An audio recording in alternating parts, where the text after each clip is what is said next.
Isang magandang araw sa inyong lahat mga ka-G-Lovers. May dinala naman sa atin dito yung utangan ng mga gamit. So may seal pa nga ito, warranty seal nung binuksan ko. So problem nito, nakikita nyo naman meron siyang indicator sa power button. So ibig sabihin may supply, kaya lang hindi siya umiikot, wala siyang clock display sa panel niya. So una natin ginawa dito ay nag-check tayo ng voltahe. Dapat may masukat tayong negative and positive 12 volts or nasa 11 yan. Tapos 5 volts. So meron tayong ground yung nasundot natin, yan 11 volts, negative 11 volts, 11.5 volts pala, tapos 5 volts, 4.9, almost 5 volts ground. So ibig sabihin good yung power supply natin, wag na natin siyang gagalawin. So gagamitin na naman natin yung technique na to, yung based on my experience na naman. Siyempre yun laging ginagamit natin na technique, based on my experience. So gagawin natin, uulitin natin kung talagang epektibo ba yung mga pamamaraan. So na-upload ko na to dati. So tingnan natin kung talagang epektibo ba yung pamamaraan na to. Malay nyo, phase out na pala yung pamamaraan na to, hindi na ginagamit. Hindi lang, binibiro ko lang kayo mga ka-G-Lovers. Dati naka-upload na tayo nito ng ganito nung nagsisimula pa lang ako mag-vlog na ganito din yung problema, kaya lang hindi siya keybox. Wala siyang clock display o hindi siya gumagana, pero okay yung power supply. So napagkamalan ng iba niyan, mainboard na. Pero minsan hindi pa naman siya totally mainboard, kasi may dapat muna tayong gawin para malaman natin talaga na kung talagang mainboard na siya. So ito muna yung ginawa natin dito. Tanggalin natin yung tornilyo dito, yan. So hindi pa nakapanood, so para sa inyo to. So nakapanood na, pwede nyo nang skip kasi alam nyo na kung paano yung gagawin natin. So ang i-check natin mga ka-G-Lovers dito, so minsan hindi ko na nga chine-check yan kasi pag chinik mo good naman, pero pag actual lang ginagamit hindi siya gumagana. So mahirap din i-explain, kaya ang ginagawa ko, actual ko siyang pinapalitan. So pinapalitan natin dito itong dalawang diode. Pag hindi pa rin gumana, yan naman dalawang transistor ang papalitan mo. So kadalasan yung part number niyan diode na yan ay IM4001 at 007. Tapos ito 8550 transistor. Kasi yung mga latest ngayon na DVD, so gumagamit na sila ng low drop regulator. So ito hindi pa masyado gumagamit ng low drop regulator, gumagamit pa sila ng diode.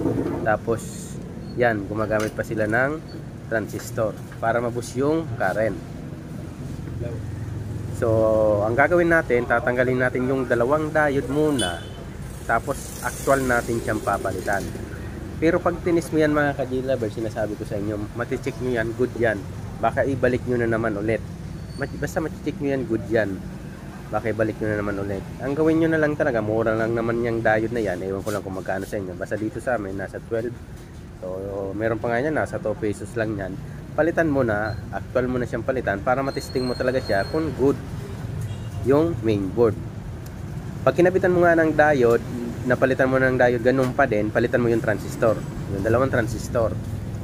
Tapos pag ganun pa rin, check mo yung memory dyan kung naabot ba yun ng supply. Kung naabot ng supply, may posibilidad na tinamaan din yun, kaya hindi nagkakaroon ng clock display. So yun yung mga senaryo na dapat natin i-check. So ito muna yung gagawin natin, i-check natin, tatanggalin natin pala, hindi na natin i-check, tatanggalin natin, actual natin tatanggalin itong dalawang diode na to. So bali ang nakalagay dito na diode ay IM4001. So meron din yan gumagamit ng IM4007. So ikaw na lang bahala kung anong pwede mong ipalit yan, kasi pwede rin gamitin yan, dalawa na yan. So bali tanggalin ko lang to. So hindi ko na kasi yan ginagamit na ng soldering pump o desoldering pump habang meron pang diode, kasi nasisira yung terminal. Kaya yan, sinusunog ko, tinatanggal ko na lang, inuhugkot ko na lang yung diode, saka ko na siya ipapump kasi malambot na yan. So okay, natanggal na natin yung dalawang diode. Next natin, tanggalin natin tong solder nya. Yan. Pag tinis mo yung diode yan, sinasabi ko sa inyo talaga mga ka-G-Lovers, good yan ha, good. Kaya wag mo nyo nang ibalik, palitan nyo na lang talaga.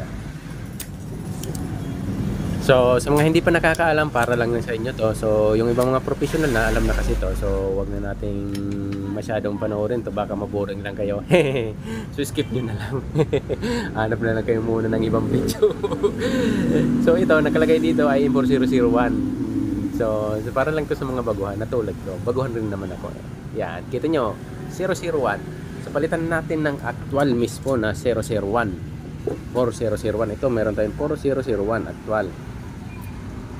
So, hindi ko na yung kinat mga ka-G-Lovers para makita nyo na talagang kung working o hindi working yung ginagawa natin.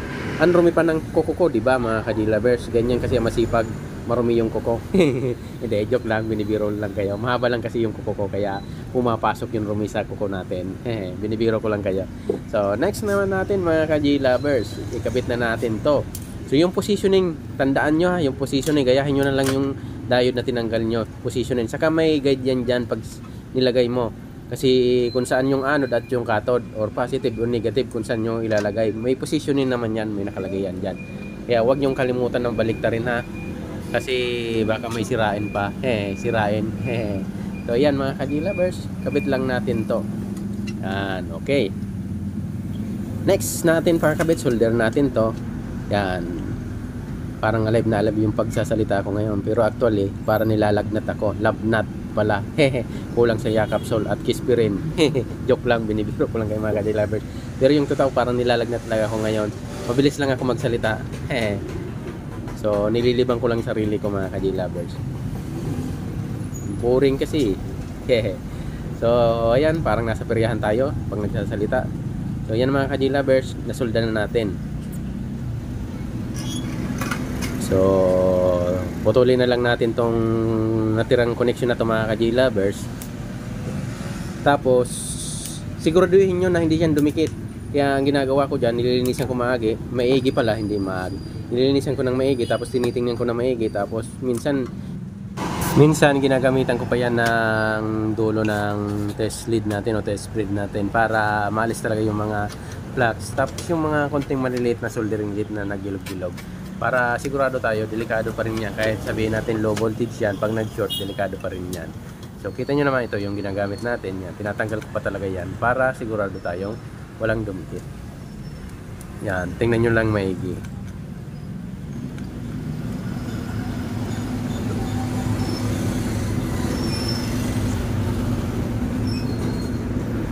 So, ayan na mga ka-G-Lovers. Almost tapos na tayo sa paglinis. Sa paglinis pala, natatagalan na tayo. So, kabit na natin to. So, hindi na natin kinat yan ha. Pag hindi ito gumana, palpak yung turo ko. Joke lang. Binibiro ko lang kayo mga ka-G-Lovers. Minsan talaga, may pagkakataon na hindi yan gumagana kasi may ibang tinamaan talaga. Pero, minsan, ginagawa ko talaga, ina-actual ko talaga siyang pinapalitan. Kaya, 50-50 chance pwedeng gumana, pwedeng hindi. Yan, pag hindi tumama, hindi gumana, check tayo sa iba. Pwedeng tinamaan yung memory kaya hindi siya nag-boot. Kita nyo, nag-blink yung red sa ito sa ano natin sa yan, lumabas na nga pala sa display. Yan, hindi ko masambit sa dila ko nasa dulo na sana. Kaya lang natanggal pa, nalaglag, joke lang. So, kita nyo naman mga ka-G-Lovers, gumana na siya. So, kabitan natin kung gumana ba yung display. Baka hindi naman gumana yung display. Yan, kita nyo gumana naman yung display. Tingnan natin kung bumasa naman. So, okay naman. Ibig sabihin, epektibo yung ginawa natin. Epektibo pa rin yung pamamaraan na ganito. So, binalik ko lang, ginawa ko lang ulit.